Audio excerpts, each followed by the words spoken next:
Villa Heroica, que construyes el camino de la libertad. En la producción de huevos, pollitas ponedoras, pollos y cerdos, una empresa se destaca entre las demás. Agropecuaria Wilce. Te ofrecemos la más alta calidad. Aquí los precios, la garantía y el servicio son la carta de presentación. Agropecuaria Wilce. Autopista Ramón Cáceres, kilómetro 3, Santa Rosa, Moca. Teléfono 809-578-1118 y 2118. Agropecuaria Wilce. Por décadas, líder del sector. Tenemos a dos instituciones emblemáticas que están apoyando este programa. ADEPE, la Asociación para el Desarrollo de la Provincia Espaillat, ADEPE, y el Plan Estratégico de la Provincia Espaillat, PEDEPE. El Tesoro de la Mocanidad se siente honrado con esas dos instituciones a las cuales conozco desde sus inicios, ADEPE y PEDEPE. Moca, Villa Heroica, que construyes el camino de la libertad. Ese tema, según me dijo Brunito, se llama Muerte y Resurrección de Jesús. O sea, hay una preposición en el medio, de, y hay dos partes, ¿verdad? Muerte, resurrección, que es la dinámica de la vida, y Jesús, que es una persona concreta. Entonces, si ustedes me permiten, esto va a tener dos momentos. Un primer momento es ver la dinámica de la vida, muerte, resurrección, y un segundo momento, ver la persona de Jesús en esa dinámica de la vida. ¿Se entiende cuál es el esquema? Bien sencillo. La dinámica de la vida la podemos resumir en esas dos palabras que vienen del mundo presocrático, ¿verdad? Muerte, resurrección. La muerte es el proceso de la vida y la resurrección es la plenitud de la vida. ¿Por qué yo digo que la muerte es el proceso? Porque no son palabras antinómicas, muerte, resurrección. Todo lo contrario, son palabras confluyentes, porque las dos juntas son las que conforman la dinámica de la vida. Yo le voy a hablar a los vendedores de periódicos para que entiendan, sin filosofía y sin mucha teología, sino con cosas muy sencillas para que todo el mundo se vaya bien edificado. ¿Por qué yo digo que muerte y resurrección es la dinámica de la vida? Bueno, si ustedes convirtieran la vida en una flecha, en un vector, ¿verdad? El camino de la vida. Y la vida tiene, diríamos, está atravesada por dos líneas que en un momento son convergentes. A todo el mundo le enseñaron lo que son líneas convergentes. Son dos líneas que se encuentran en un punto. Y divergentes son dos líneas que partiendo de ese punto ya no se vuelven a encontrar, jamás. Entonces, la línea de la vida está atravesada por dos líneas convergentes que se juntan en un punto que se llama M. Le voy a decir lo que es esa M. Y a partir de ese punto M se convierten en dos líneas divergentes que ya no se vuelven a juntar jamás. El momento convergente es el momento de la temporalidad y el momento divergente es el momento de la eternidad.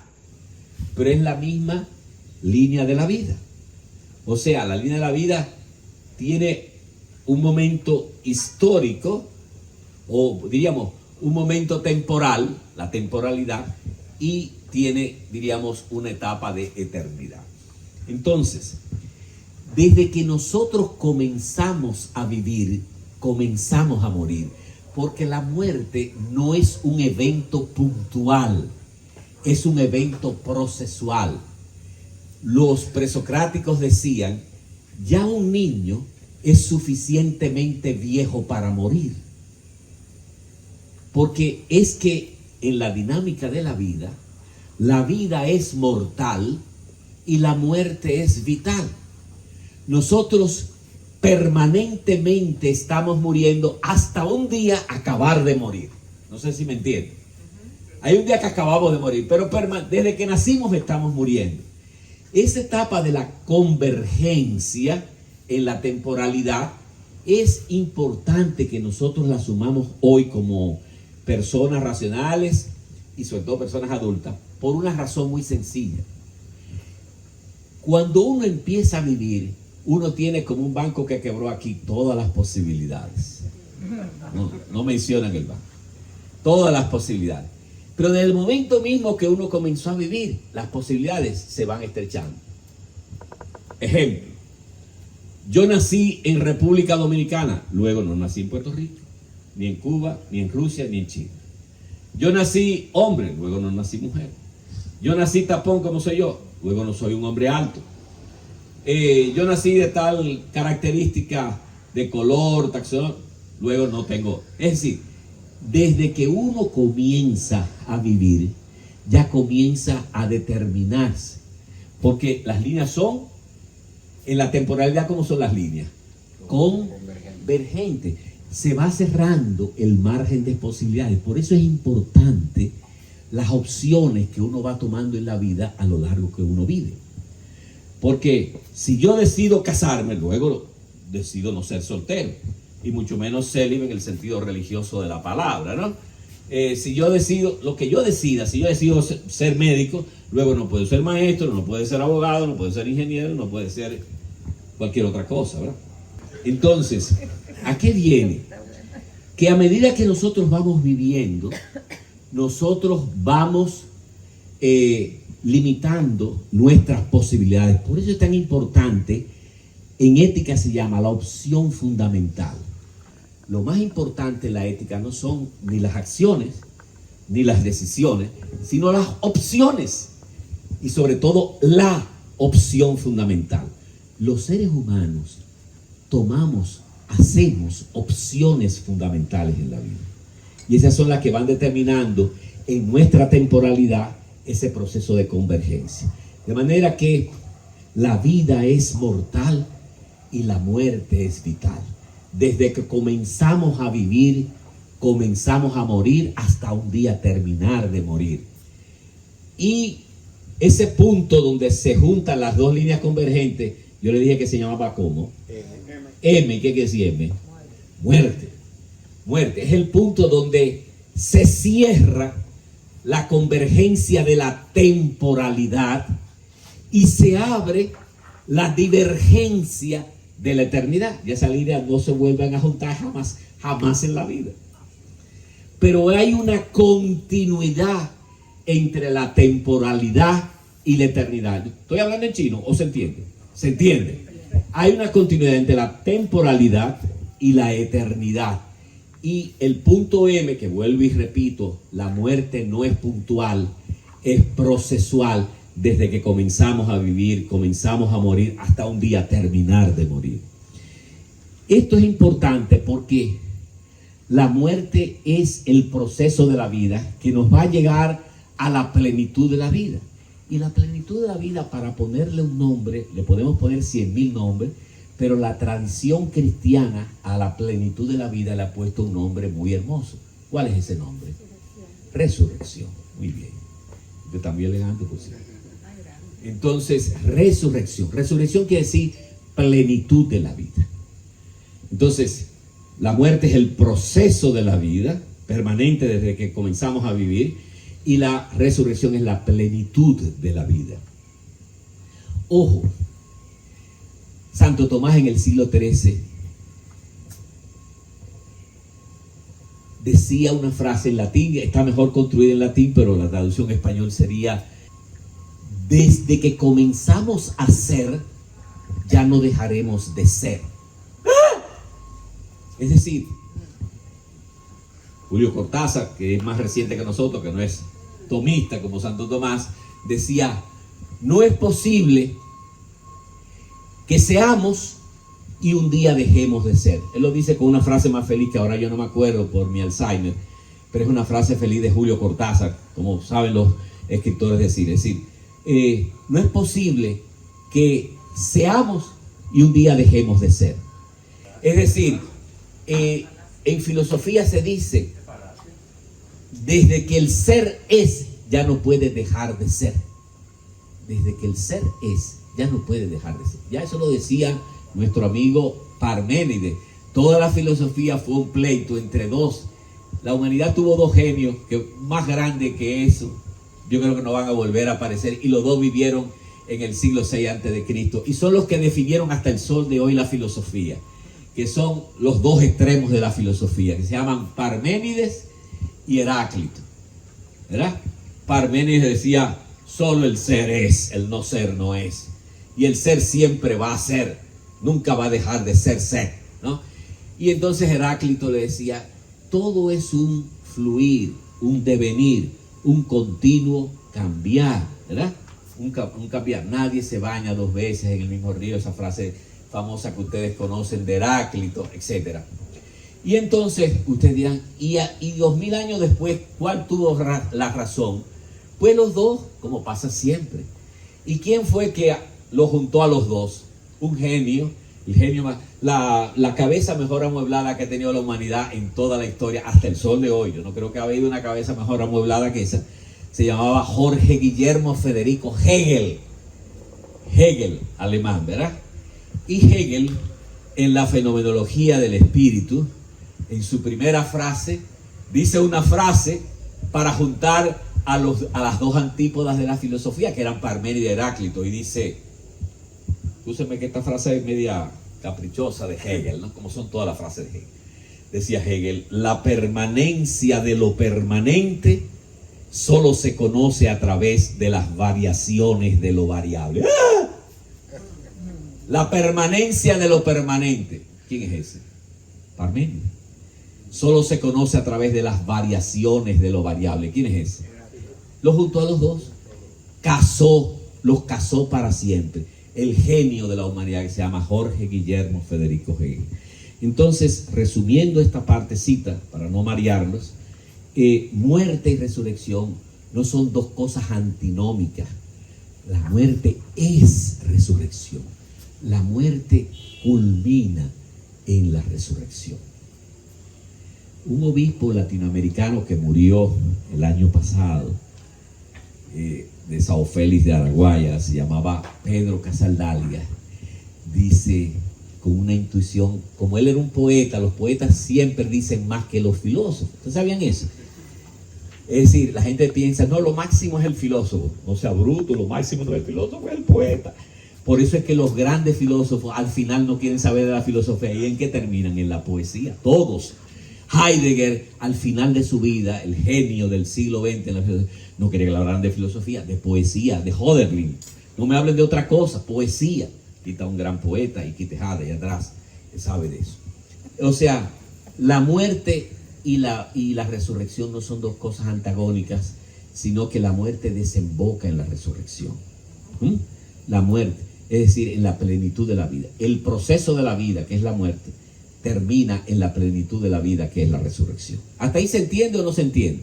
Para que nadie se vaya confundido, ¿verdad? Entonces, ya vimos la primera parte, la dinámica de la vida. Hay una preposición de, y pasamos a un personaje. ¿Cuál es el personaje?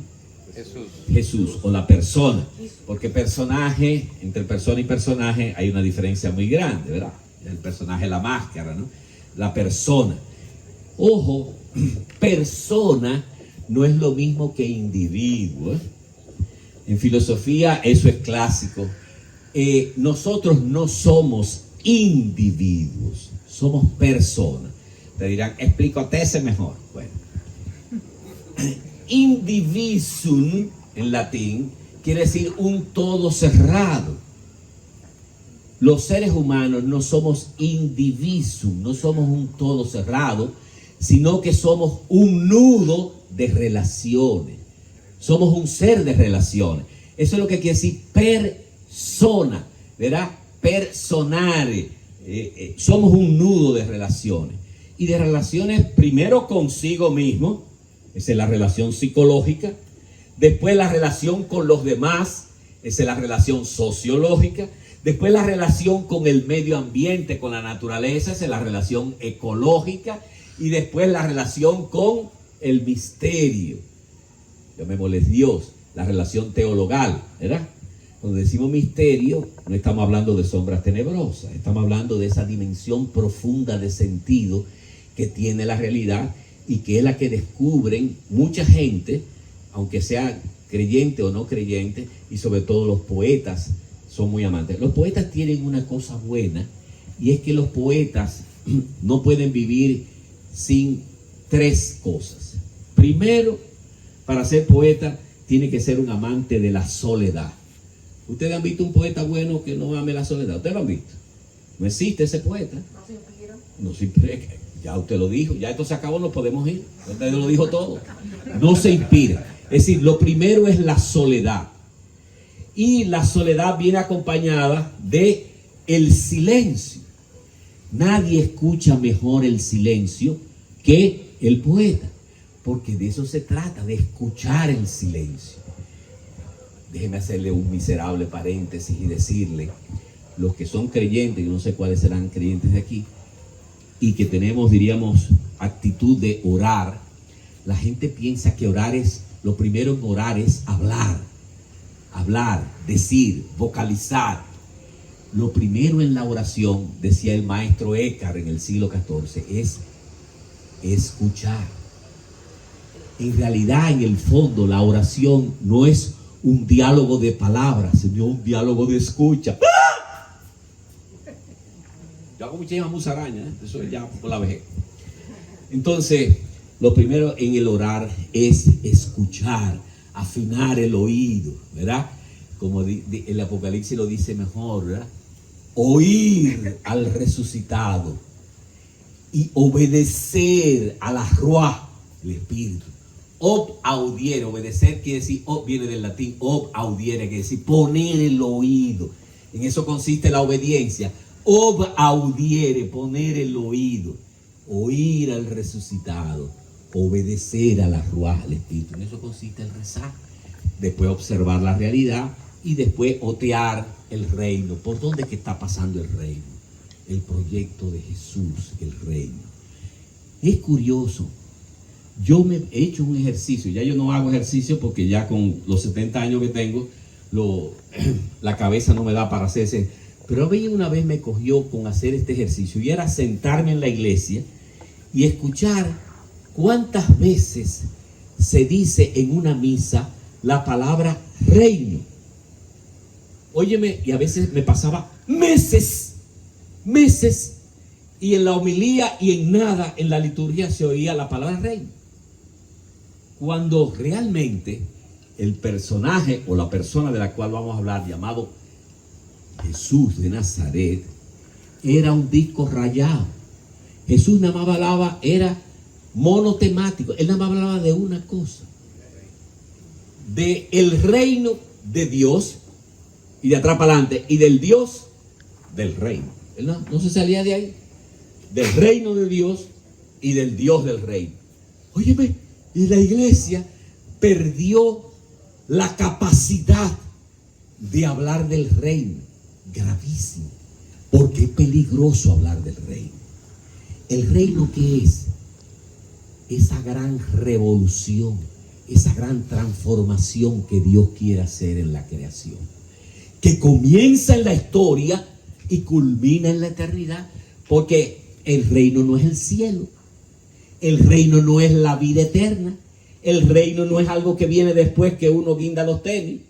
No, el reino comienza en la historia y culmina en la eternidad. Si no, como decía San Anselmo, si el reino no comienza en la historia y culmina en la eternidad, no tiene sentido la encarnación de uno de la Trinidad. Se hizo humanidad, era en la persona de Jesús de Nazaret. Yo creo que el que niega eso, niega el ABC de la fe, la encarnación. Déjenme decirle que de cada 100 católicos o 100 cristianos, porque incluyamos los hermanos separados, 101 no creen en la encarnación, de verdad. Yo se lo digo con toda, ya con 70 años de edad que yo tengo, y como teólogo le puedo decir, la mayor parte de los creyentes no creen en la encarnación. Cuando decimos encarnación, ¿a qué nos referimos? Nos referimos a que Dios decidió un día meterse en la humanidad y hacerse parte de la humanidad. No decidió disfrazarse de ser humano, sino hacerse humanidad, de la misma pasta humana con la que nosotros estamos hechos. Si nosotros no asumimos eso como un dogma de fe, le quitamos de una vez la zapata al cristianismo. Es decir, la zapata del cristianismo está sostenida en que un día Dios se metió en la humanidad, en una persona concreta que se humanizó, ¿verdad? Si yo lo dijera dogmáticamente, diría: la segunda persona de la Santísima Trinidad, vale decir el Hijo, se hizo un ser humano igual a nosotros en todo. Esa sería la expresión dogmática, que es muy buena, pero también muy enredada. Entonces, yo pienso que Dios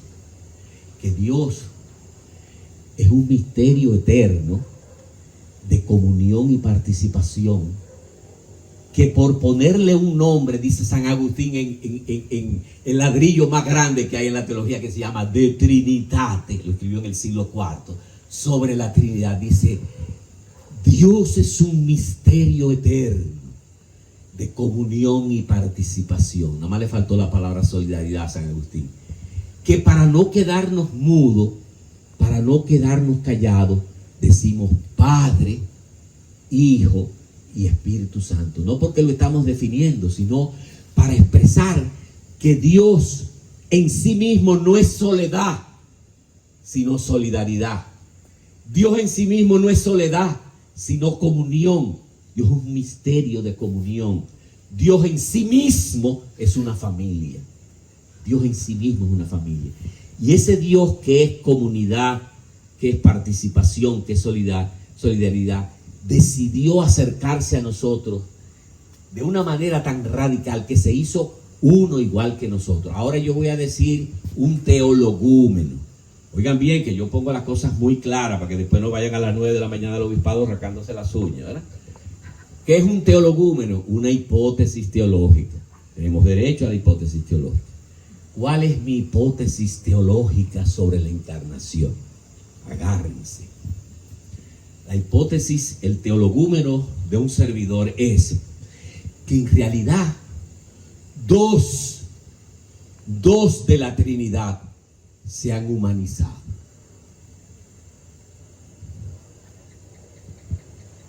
Dios se acercó tanto que se hizo un ser humano igual a nosotros en todo, de rostro masculino, que se llamó Jesús de Nazaret. Ese es el Hijo, la segunda persona de la Trinidad, ¿verdad? Pero también otra de las personas de la Trinidad, ¿cuál es la tercera persona? La Ruá, el Espíritu Santo. En hebreo, Ruá no es, nosotros en español decimos el Espíritu. Los judíos se ríen porque dicen: ¿y de dónde ustedes se han sacado el Espíritu? Porque Espíritu es una palabra femenina. Es decir, en la cultura bíblica, Ruá es un femenino. Lo que pasa es que Ruá, ustedes saben que la traducción va matando las palabras, o la va, no matando, distorsionando. Por eso los traductores del siglo XV, de los tiempos de Gutenberg, decían: traductore traditore, el que traduce traiciona. Es verdad, el que traduce traiciona. Una palabra en hebreo, Ruá, que es femenina, yo no puedo decir el Ruá, la Ruá. Yo he oído cura diciendo el Ruá, la Ruá, ¿no? Si le vas a poner el artículo, es femenina, la Ruá. Al pasar del hebreo al griego se hizo neuma, pero neuma es neutra, no es ni masculino ni femenino en griego. Y al pasar neuma al latín spiritus en latín es masculino, y al pasar del latín al español siguió siendo masculino. O sea, como una palabra en la traducción femenina en su origen se convirtió en una palabra masculina en el proceso de traducción. Entonces eso venía a que otro de la Trinidad se acercó tanto a nosotros que se humanizó en un rostro femenino llamado María de Nazaret. Eso puede resultar hasta pecaminoso para mucha gente que yo diga eso. O sea, Jesús de Nazaret y María de Nazaret son el rostro masculino y el rostro femenino de Dios en este camino de la humanidad.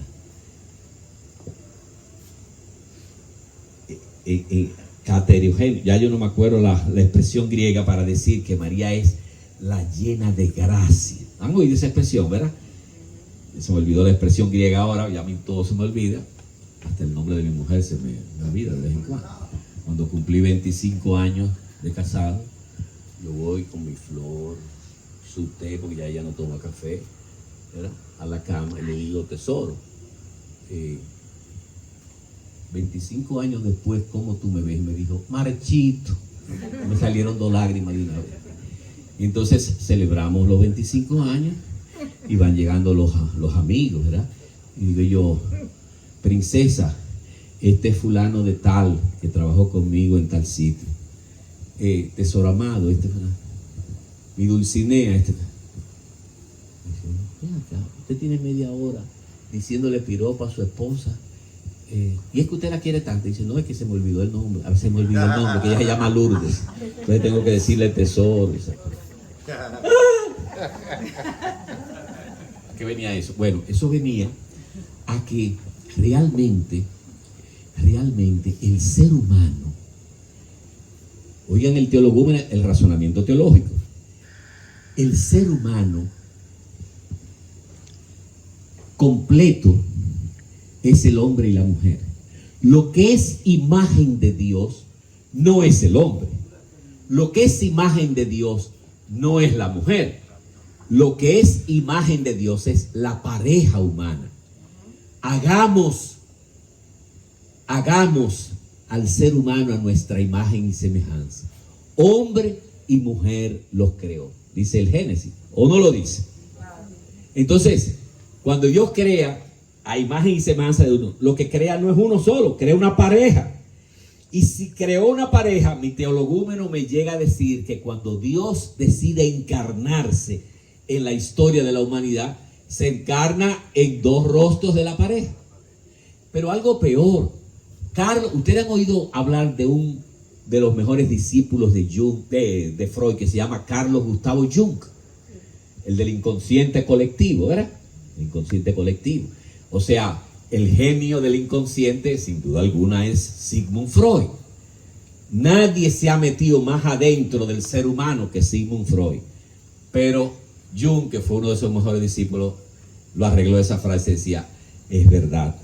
Nadie ha llegado más hondo en el interior del ser humano que Freud. Pero nadie salió más embarrado y más enlodado del fondo del ser humano que Freud.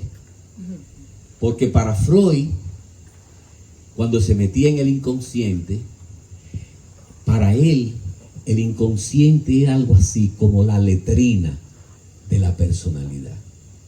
Hay el consciente, que es de lo que nosotros nos damos cuenta, el subconsciente, que son los recuerdos disponibles a la conciencia que afloran en un momento, y el inconsciente, que son los recuerdos reprimidos que stop, censura, no pase. Siempre hay un letrerito, no pase, ¿no? Entonces, para Freud, en el inconsciente estaba todo lo sucio, lo asqueroso del ser humano. Y Jung le dijo, maestro, te equivocaste mitad. En el inconsciente no está solamente la basura, hay basura también. Están los arquetipos del ser humano. Aquellas grandes y profundas raíces y dimensiones del ser humano están ahí. Y Jung fue más allá y no solamente hablaba del inconsciente personal, sino del inconsciente colectivo. Ustedes no saben, todavía nosotros no tenemos la más remota idea del salto que dio la humanidad en la década de los 40, cuando Jung desarrolló su tesis del inconsciente colectivo. Ese fue un salto que todavía nosotros no lo hemos saboreado, ese salto. Se lo voy a salpicar rápido nada más para que ustedes tengan una idea, y esto lo empatamos con la teología de una vez. Jung decía en los años 40 que en el inconsciente colectivo de cada ser humano está, diríamos, sedimentada toda la historia de la humanidad. Es decir, el día que tengamos el instrumental, la tecnología capaz de meternos en el inconsciente colectivo de un ser humano, a través de ese ser humano podremos reconstruir toda la historia de la humanidad. Qué bonito está eso, ¿no? Y además, Jung decía, en buena traducción, cada ser humano no es solamente hombre o solamente mujer. En cada ser humano hay animus, es decir, hay una dimensión masculina, y ánima, hay una dimensión femenina. Si en ese ser humano prevalece el animus sobre el ánima, será hombre. Si prevalece el ánima sobre el animus, será mujer. Por tanto, le dio un palo a todas las vainas a todos los prejuicios sexuales que hemos construido desde el patriarcalismo, ¿no? Impresionante. O sea, en cada ser humano, dimensión masculina que prevalece, pero yo tengo una dimensión femenina. ¿Cómo se llama usted, distinguida y bella dama? En su Nilda prevalece la dimensión femenina, pero ella tiene una dimensión masculina también. Entonces, si eso es así, vuelvo al teologúmeno, ¿verdad? Si Dios decidió meterse de lleno en la humanidad, en el torrente humano, si lo iba a hacer plenamente humano, tenía que hacerlo en la pareja humana, en el hombre y en la mujer. Entonces, hay uno de la Trinidad que se hizo hombre, Jesús de Nazaret. Hay una de la Trinidad que se hizo mujer, que es María de Nazaret. Entonces dice, ay, pero ya usted llegó al colmo de los colmillos, ya usted hizo a María una diosa. Pues déjame decirte que la única expresión que los teólogos todavía no le hemos encontrado la vuelta es ¿qué significa que ella es la llena de gracia? Llena de gracia quiere decir que está llena del Espíritu. Porque la marca de fábrica de nosotros los seres humanos es la gratuidad. A nosotros nos gusta más hablar de la gracia, pero nosotros lo hablamos de la gracia como un mercantilismo, ¿verdad? Bueno, si yo hago esto voy a tener un paquete de 100 días de gracia. No, ese mercantilismo que Lutero condenó ya en el siglo XVI. No. La marca de fábrica de nosotros es la gratuidad. Es decir, Dios nos creó gratis. Y por tanto, lo mejor que puede hacer un ser humano es vivir la gratuidad. La gratuidad, porque en eso es que nos parecemos a Dios, ¿no? Entonces, ¿qué quiero decir con esto? Que en la humanidad tenemos un rostro masculino y un rostro femenino de Dios. Pero ojo, aún la cultura más patriarcal que está en la Biblia, que es la cultura judía, reconoce que en Dios hay un rostro paterno y un rostro materno. Yo hice un día un ejercicio, yo soy teólogo bíblico, ¿verdad? Mi especialidad dentro de la teología bíblica es el Apocalipsis. Pero un día yo hice un ejercicio que me costó 18 días ese ejercicio. Y fue leer de cabo a rabo la Biblia, subrayando con quién se compara Dios en el Primer Testamento, lo que nosotros mal llamamos Antiguo Testamento. Recuérdeme usted que tiene juicio, ¿verdad? Porque yo digo mal llamamos Antiguo Testamento. Y también en el Segundo Testamento mal llamamos Nuevo Testamento. Recuérdeme eso. No se olvide. Amárrese un hilito. Entonces, ¿sabe lo que descubrí? Que en el Primer Testamento Dios se compara más con una madre que con un padre. Le pongo para no saturarlos textos emblemáticos de que todo el mundo se sabe de memoria. Isaías. Aunque una madre, Yahvé está hablando, aunque una madre se olvidara de sus hijos, yo no me olvido de ti, Israel. ¿Con quién se está comparando? Con la madre. Y así muchísimos, ¿no? Ahora no lo voy a alargar. Eso podría ser una noche, ¿verdad? El rostro. Entonces yo tenía un ejercicio antes en los talleres de Biblia que era 100 citas y le daba un papel punteado en cada cita y la gente desde que pasaba de una al otro iba subrayando y al final cuando se leían todas las citas lo que quedaba era un rostro femenino. Salió un rostro femenino al final. Eso era el ejercicio de esos inventos aloqueteados de los años 70 que un servidor hacía en los talleres de Biblia. Entonces,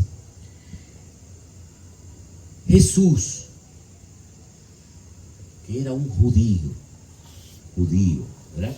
Nacido en el norte, en la Galilea, y nacido en la Galilea, en la llanura de Esdrelón, que se parece al Cibao, el que ha ido a Palestina, tierra fértil y tierra buena, y tiene sus lomas, nació en una loma. Jesús no era campesino, Jesús era lomero. Pero nosotros los dominicanos sabemos diferenciar entre un campesino y un lomero, ¿verdad que sí? Bueno, Jesús era un campesino lomero.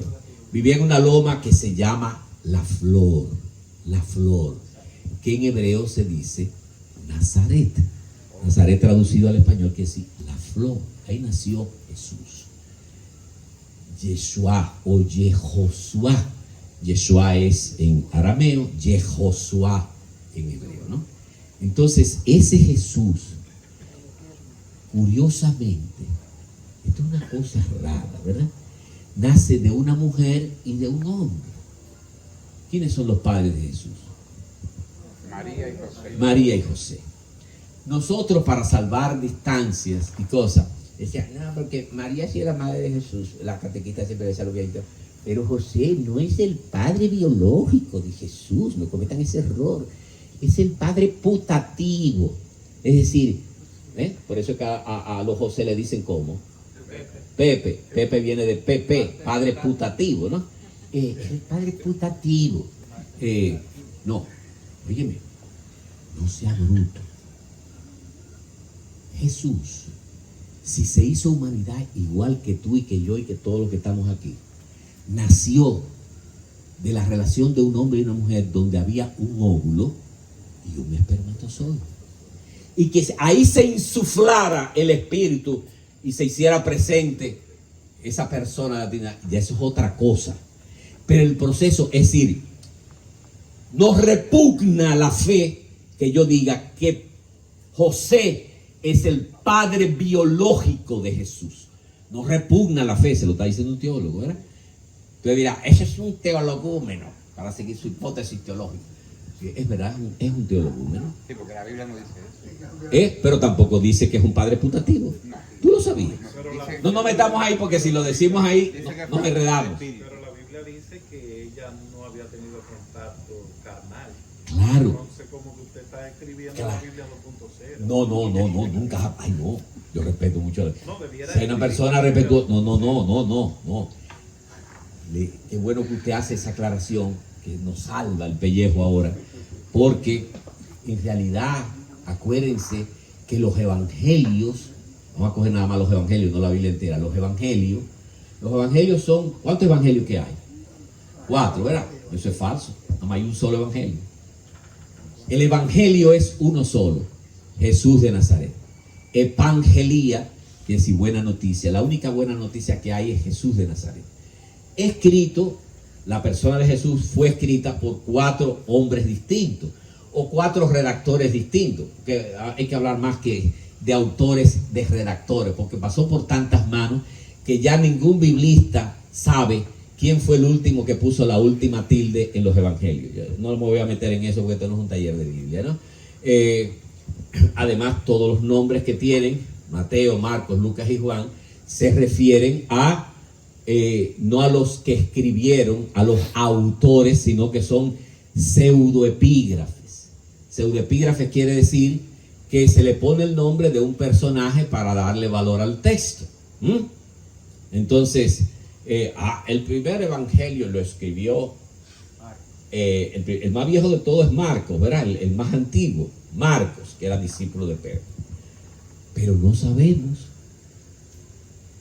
A uno le entrenan en exégesis a ver una cosa que la gente no ve, y es que en un texto hay como diferentes superpuestos, camadas de construcciones textuales que uno sabe por exégesis que no se escribieron en el mismo momento, sino que se fueron añadiendo, se fueron poniendo después, etcétera, etcétera. O sea que es como esos retazos que hacen las mujeres. Las mujeres sí saben cuando tejen, ¿verdad? Qué color, qué hilo va primero, qué hilo va segundo, qué hilo va tercero, qué hilo va cuarto. Pues así mismo fueron en narratología los textos que se fueron haciendo como por retazos, por hilos, hasta que terminó redaccionalmente el texto que tenemos, ¿no? pero evidentemente los que llamamos los evangelistas, Mateo, Marcos, Lucas y Juan, nunca sabremos quiénes fueron. Fueron tanta gente que le puso la mano a esos textos que ya nunca sabemos. Por ejemplo, le pongo un ejemplo. Mateo no pudo haber escrito absolutamente nada. Si es Mateo el del grupo de los 12, porque era analfabeto o semi-analfabeto. Bueno, en la composición social del grupo de Jesús, de los 12, todos eran semi-analfabetos. Todos eran campesinos o pescadores, semi-analfabetos. Digo semi porque la ley obligaba, en el Levítico, la ley obliga, en el Levítico, tercer libro de la Biblia, a que un niño, varón, las hembras no, un niño, varón, le enseñen los rudimentos del hebreo para que pueda leer la Torá en la sinagoga. Entonces, por eso Jesús era semi-analfabeto. Jesús no escribió nada, no porque no quería escribir, es que no tenía para escribir tampoco. Pero Era Jesús semi. no hablaba griego. No hablaba griego. Pero para nada. Jesús lo único que hablaba. Pero le dicen rabino, entonces. Espera, Jesús lo único que hablaba era arameo. El arameo no es un dialecto, El arameo es una lengua igual que el hebreo. No tan antiguo como el hebreo, pero es una lengua. Jesús hablaba arameo. Y sabía los rudimentos para leer la Torá del hebreo. Desde niño. Ustedes saben que un niño en Israel, cuando tiene 6 años, lo agarra la mamá y el papá y le enseñan los rudimentos de la fe. El pueblo de Israel es un pueblo demasiado con una tradición cultural y religiosa impresionante. Si me meto ahí no acabo. Un niño cuando comienza a tener juicio de razón, le dicen su papá y su mamá las 2 primeras palabras que expresan lo que es Dios. Y se las dicen. Se las voy a decir en hebreo, las 2 palabras. Son 2 palabras impresionantes. Un niño con 6 años aprende que Dios es, oigan bien, afinen el oído. Dios es Hesed Emet. Eso es hebreo. Hesed Emet.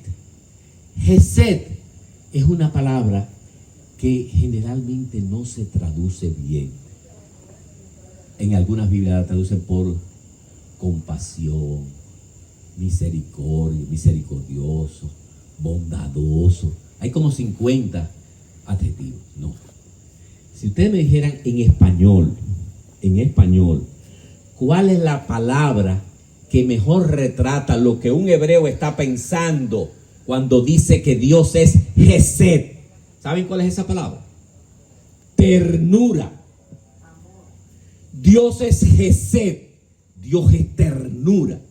La ternura no se define. La ternura tú la ves cuando tú ves a una mamá, por ejemplo, acariciando a su bebé recién nacido, pegándoselo del seno para alimentarlo. Cuando usted ve a un papá besuqueando a su niño, eso es ternura. Es decir, Dios es un misterio eterno de ternura. Ternura. Es Hesed. En español, óyeme, en el año 1980 yo le hice esa pregunta a el matatán de los traductores de la Nueva Biblia Española, que se llamaba Luis Alonso Shekel, jesuita. Y Luis Alonso Shekel me decía, hasta la traducción nuestra está mal. Hesed es ternura. Yo me sacudí ese día cuando él dijo, Hesed es ternura. Estamos hablando de uno de los mayores especialistas en la poesía, en la lingüística hebrea, Luis Alonso Shekel, ¿verdad? La Nueva Biblia Española. Bueno. Y Dios es Emet. Emet quiere decir que Dios es fidelidad. Cuando a un niño le dicen que Dios es Hesed Emet, le están diciendo Dios es 2 cosas: ternura y fidelidad. Dios es fiel, aunque yo no sea fiel, aunque yo le sea infiel. Porque la fidelidad de Dios hacia mí no depende de la fidelidad mía hacia Él. Porque si la fidelidad de Dios hacia mí dependiera de la fidelidad mía hacia Él, me jodí. Porque lo que más sabemos ser los seres humanos es que ser infiel, ¿sí o no? Entonces, Dios es fiel. Quien mejor entendió que Dios es ternura y fidelidad es un profeta que vivió en el siglo VIII antes de Cristo, que se llama Oseas. ¿Han oído hablar de Oseas? Oseas tenía un problema. ¿Cuál era el problema de Oseas? Bueno, que él quería demasiado a su mujer. La quería como la niña de sus ojos. Pero la mujer le era infiel. ¿No entiendes? Entonces, pero curiosamente a Oseas le dolía que su mujer fuera infiel. Le dolía. A cualquiera. Ese hombre está en la cosa. A cualquiera le duele. Pero a pesar de que le dolía, no podía dejar de amarla. Fíjense qué cosa más tremenda eso, ¿eh? Que tú sabes que tu mujer es infiel, te duele eso, pero no puedes dejar de amarla porque tu amor hacia ella está por encima de la... Y le atormentaba a Oseas eso. Y entonces, en un momento que él está en una crisis profunda, él siente y escucha la voz de Dios. Así como la escucha, la voz de Dios es la conciencia. Vayan a pensar que otra vocecita. La conciencia. Oye en su conciencia una voz que le dice: Oseas, lo que te pasa a ti con tu mujer es lo que me pasa a mí con Israel. Que aunque Israel me sea infiel, yo no puedo dejar de serle fiel. O sea, eso es grande. Digo, y eso da una paz cuando uno se va a acostar y uno sabe que Dios es fiel y que su fidelidad no depende de mi fidelidad. Eso nos da una paz del carajo a todos. Dios es ternura y fidelidad.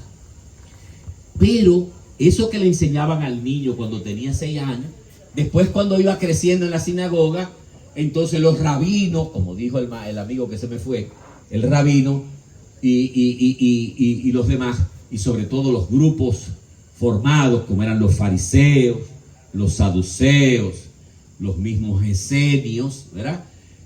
Comenzaron a labrar otra imagen de Dios. Dios es el Todopoderoso. Dios es el Omnipotente. Dios es el... Y te ponían a Dios en la estratosfera, bien lejos, ¿no? Tú lo veías allá, como el que ve una estrella polar, por allá lejísimo. Entonces, el niño que aprendió que Dios es ternura y fidelidad, terminaba siguiendo a un Dios que es el Todopoderoso. Nunca le dijeron que era el todo débil. Dios es más todo débil que todopoderoso. Jesús le pasó lo mismo, que cuando chiquito le dijeron que Dios es Gesed Emet, ternura y fidelidad. Y después se dio cuenta que le habían dicho que Dios es otra cosa, el omnipotente, el Sadai, era el Elohim, el Dios poderoso, etcétera, etcétera. Pero nunca sabremos cuándo, oigan bien, nunca sabremos cuándo sucedió esto. Una etapa en la vida de Jesús de Nazaret pudo haber sido a los 14, a los 15, a los 16 años, a los 17. Nunca sabremos exactamente, matemáticamente, cuándo fue. De Jesús nada más sabemos matemáticamente de su vida, cuándo fue su muerte. Es lo único. No, porque la Biblia es un vademecum de la vida. Está todo. Está lo bueno y lo malo. ¿Entiendes? Lo malo no es palabra de Dios. ¿Qué es lo que ya San Jerónimo nos dijo? El objeto de la escritura es la caridad. Y lo único que es palabra de Dios en la Biblia es el amor. San Jerónimo, el que escribió la Vulgata, siglo IV, nos dio la clave exegética y hermenéutica. Era todo lo que en la Biblia nos lleve al amor es palabra de Dios. Todo lo que nos lleve al odio, a la venganza, al egoísmo, al revanchismo, no es palabra de Dios, porque la Biblia es una fotografía de la realidad, y en la realidad todo viene mezclado, todo viene junto. ¿Me entiendes? El Padre Nuestro original de Jesús, cuando los discípulos lo veían que Jesús se iba a un rincón a rezar, Pedro quería matarse, dijo, Moreno, y yo, pero enséñanos algo de lo que tú rezas, cómo que tú rezas. Y Jesús le enseñó al Padre Nuestro, pero claro, el Padre Nuestro que Jesús le enseñó a Pedro y a los 12 era una sola frase en arameo. Eso está muy bien estudiado. Joaquín Jeremías, libro de casi 1000 páginas, era que se llama el Padre Nuestro. Abátete Malcutá. Ese fue el Padre Nuestro original de Jesús. Abátete Malcutá. Papá, que venga tu reino. Ese es el Padre Nuestro. Y después la iglesia, con frases de la misma predicación de Jesús, la convirtió en una oración universal de 7 peticiones, 3 dedicadas a Dios y 4 dedicadas a nosotros. Es una construcción colectiva de la comunidad primitiva, de la primera generación cristiana, de la misma predicación. No es que estoy diciendo que no sea de la predicación de Jesús, ¿verdad? Pero el Padre Nuestro original de Jesús, Joaquín Jeremías dice, era, papá, que venga tu reino. Y termino con el Haggadah, y voy a dejar lo suyo para ahorita. Hágase, es la palabra de la vida. Hágase, es la palabra del amor. Hágase, es la palabra creadora. Hágase, es la palabra de bendición. Hágase, el ser humano a nuestra imagen. Hágase, varón y hembra los creó. Hágase, y vio que todo era muy bueno. Hágase, bendijo Dios su creación. Hágase. Muchas gracias, presidente. Moca, Villa Heroica, que construyes el camino de la libertad.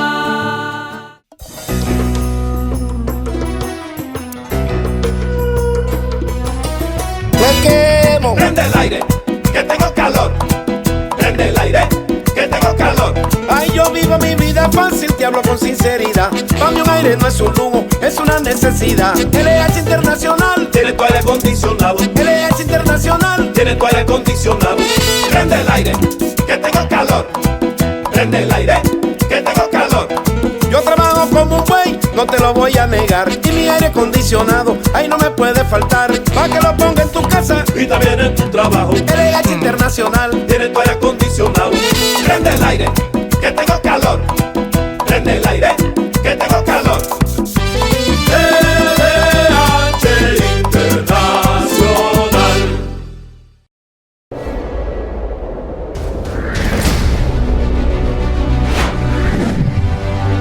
¡Oh! ¡Super Cepín! Hola, Santana. ¿Trajiste algo? Tus elogios me han hecho feliz. Es que todos los mocanos están contentos contigo. ¿Sí? Ven, te invito a un recorrido. Con gusto. Dime, ¿qué es lo que más les agrada de mí? Lo más importante es que eres de aquí. ¿Ves? Aquí encuentro todo lo que busco. Es un lugar cómodo, amplio. Comprar aquí es como una comida a la carta. Y de los precios, ni hablar. Ah, es que somos almacén y supermercado en el mismo local. Super Cepín. Excelente lugar para comprar.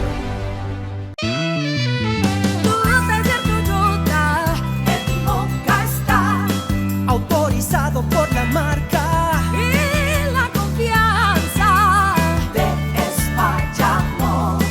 Expertos esperan por ti para darle a tu vehículo el mantenimiento y servicio de mecánica correcto que garantiza Toyota a sus clientes con piezas originales de la marca.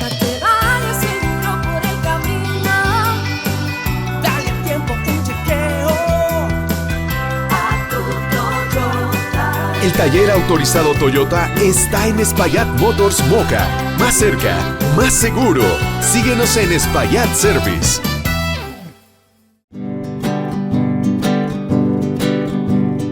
Moca, Villa Heroica, de la libertad. Salve, oh Villa Heroica, la memoria de tus héroes no muere jamás.